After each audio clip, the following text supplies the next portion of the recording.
تصورات سجی تھی بزمیں تصورات سجی تھی نظروں میں مصطفیٰ کی گلی تھی جبرائیل پوچھتے تھے فرشتوں سے روک کر اس کے زبان سے ناطے سجی تھی ابھی تک آپ حضرات تلاوت کلام اللہ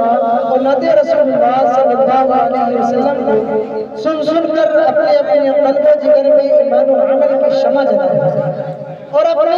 ظاہر باطن کا منور و مجلہ مصفحہ فرما رہے ہیں۔ تو دوستو اب آئیے میں بلا تاخیر و تمہید کے بیان و خطابت کے میدان کے لیے چلتا ہوں جس کا آپ حضرات برسوں سے انتظار کر رہے ہیں۔ تقریر کیونکہ جب کوئی مقرر تقریر کرتا ہے تو معلوم ہوتا ہے کہ دماغ سے اٹھا کر دلوں میں اتارتا ہے۔ تقریر ایک جادو کی طرح ہے۔ تو آئیے ہم یہ تقریر پیش کرنے کے لیے آپ کے دلوں میں سچی اور 100% باتیں اتارنے کے لیے ایک مقرر کو دعوت اسٹیج دے رہا ہوں۔ ایک مقرر ذیشان محمد صادق صاحب کی نظری کو میں اس شعر کے ساتھ مدعو کر رہا ہوں کہ خطابت وجہ میں آئے تو پھر ہتھیار بن جائے، خطابت وجہ میں آئے تو پھر ہتھیار بن جائے، کبھی نیزہ کبھی خنجر کبھی تلوار بن جائے۔ خطابت کی گلفشانی مسلم ہے زمانے میں یہ نقاشی کے آگے جب تیار بن جائے۔ موصول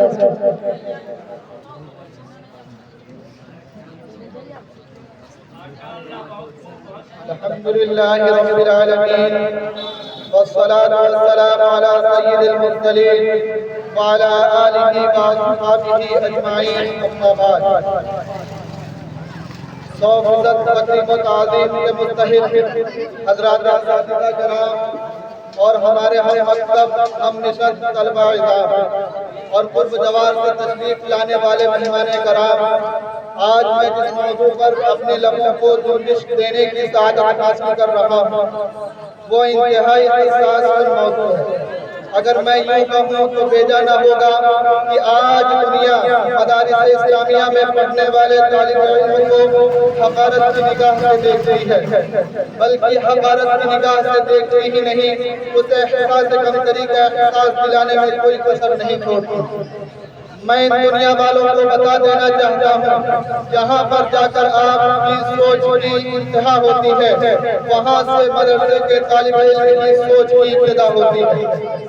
شاید کہ دنیا والوں نے تاریخ کا مطالعہ نہیں کیا، اگر دنیا والے تاریخ کا مطالعہ کرتے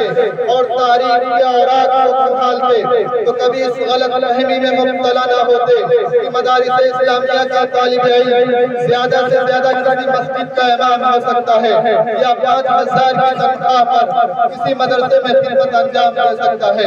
اس کے علاوہ مدرسے کا طالب علم کچھ بھی نہیں کر سکتا۔ میں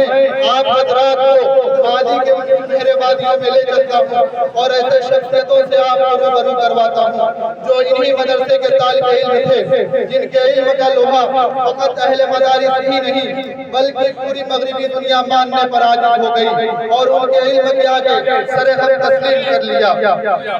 اٹھائیے کتاب جس کا نام قانون فی الطب ہے، جس کا لکھنے والا ایک مدرسے کا طالب علم تھا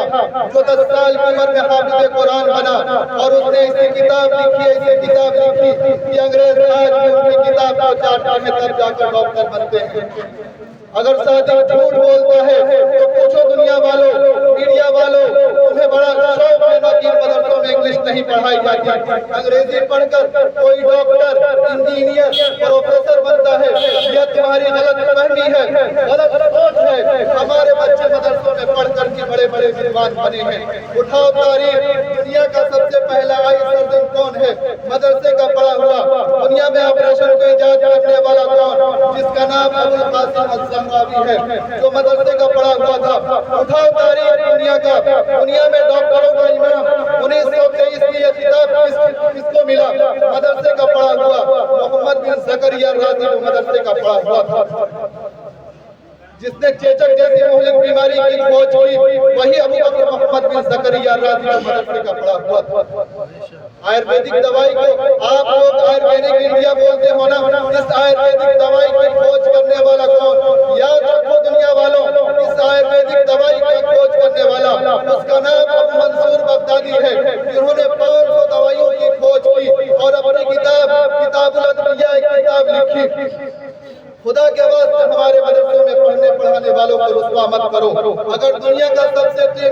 انسان اگر کوئی ہے تو وہ یہی حافظ قرآن اور عالم دین ہے۔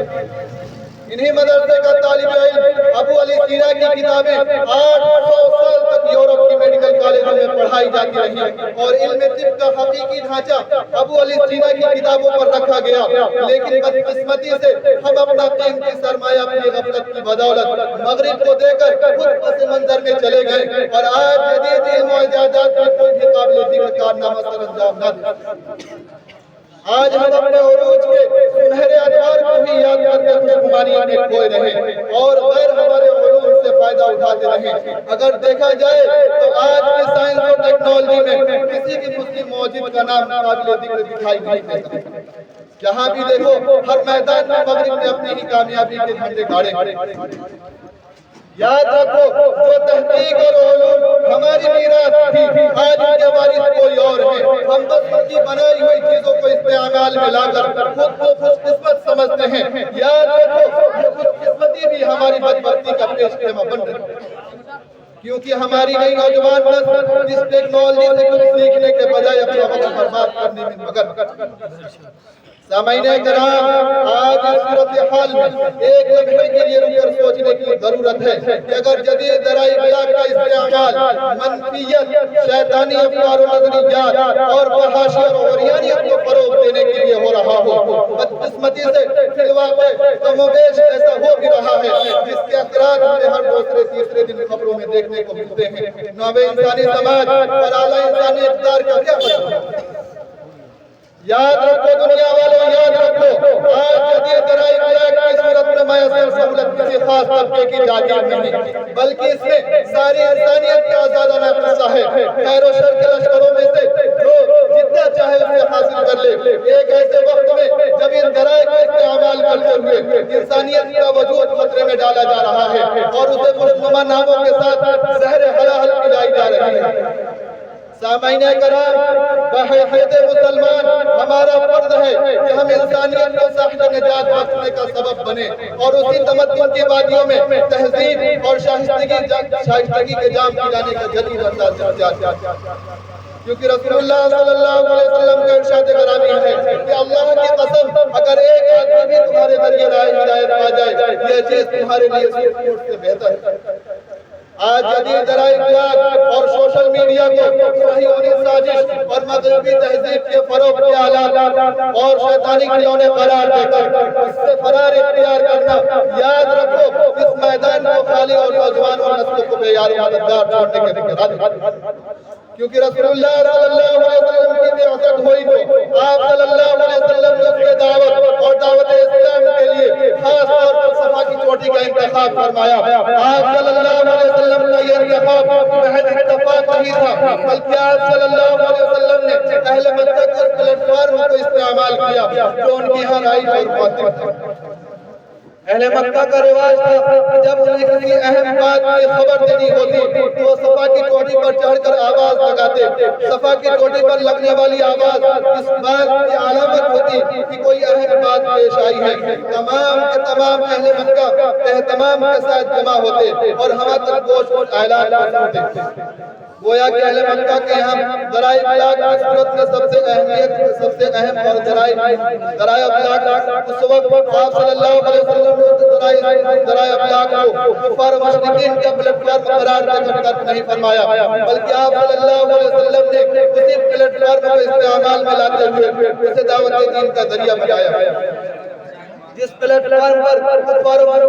مکہ کفر اور شرک کی تبلیغ کیا کرتے تھے، رسالت مآب صلی اللہ علیہ وسلم نے اسی پلیٹ فارم سے صدائے توحید بلند کی۔ جس پلیٹ فارم سے جنگ و جدل کے منصوبے بنائے جاتے تھے، آپ صلی اللہ علیہ وسلم نے اسی پلیٹ فارم سے ندائے امن لگائی۔ یہ ندائے امن اور اس پلیٹ فارم کی اہمیت اور سنت کے سبب آپ صلی اللہ علیہ وسلم کی دعوت چند مہینوں اور چند سالوں نہیں بلکہ چند ہفتوں میں پورے مکہ اور پورے مکہ کے ہر فرد تک پہنچ چکی تھی۔ اگر آپ تصور کریں آپ صلی اللہ علیہ وسلم اس پلیٹ فارم کو کفار و مشرکین کا پلیٹ فارم قرار دے کر ترک فرما دیتے تو کیا آپ صلی اللہ علیہ وسلم کی دعوت اس قدر مکہ اور اس کے مضافات میں پہنچ جاتی؟ بلکہ آپ صلی اللہ علیہ وسلم نے حج کے موقع پر بھی دعوت و تبلیغ فرمائی۔ حالانکہ زمانے میں حج میں بہت سی منکرات اور خرافات اہل مکہ نے اپنی طرف سے شامل کر لی تھی، بلکہ بعض لوگ تو احترام کے نام پر کعبہ کی بے حرمتی کرتے اور